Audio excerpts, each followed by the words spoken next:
அனுமன் அவதாரத்தை பற்றி இப்பதிவில் நாம் பார்ப்போம், வாருங்கள். ஒரு நாள் சிவபெருமான் தியானத்தில் இருந்து எழுந்து வரும்போது ராம நாமத்தை உச்சரித்து கொண்டே வந்தார். அதை கேட்ட பார்வதி தேவி சிவபெருமானை பார்த்து, சுவாமி, தாங்களே கடவுளாக இருக்கும் போது இன்னொரு கடவுளின் பெயரை உச்சரித்து வருகின்றீர்களே, விஷ்ணுவின் அவதாரமான ஒரு இளவரசனை குறிக்கின்றது என்றார்.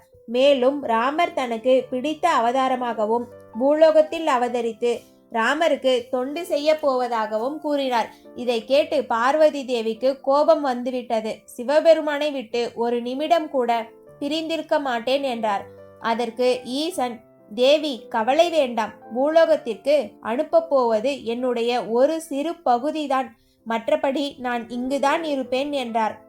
அவர் எடுக்க போகும் அவதாரத்தை பற்றி கேட்டார். பலத்த விவாதத்திற்கு பிறகு சுவாமியின் அவதாரம் ஒரு குரங்காக இருப்பதற்கு முடிவு எடுக்கப்பட்டது. உடனே பார்வதி தேவி தானும் இறைவனுடன் வருவதாக கூறினார். சிவபெருமான் அதற்கு சம்மதம் கொடுத்து தான் எடுக்க போகும் அவதார குரங்குக்கு வாளாக இருக்கலாம் என்று முடிவு செய்தார். அதற்கு ஒப்புக்கொண்டாள் பார்வதி தேவி. எனவே சிவபெருமான் குரங்காகவும் அதன் வாளாக பார்வதி தேவியும் அவதாரம் எடுத்ததால் தான் அனுமன் அழகாகவும் பலசாலியாகவும் இருக்கின்றார்.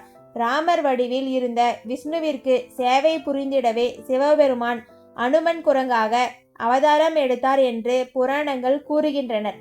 சிவபாரதி சேனலை சப்ஸ்கிரைப் செய்யுங்கள். நன்றி.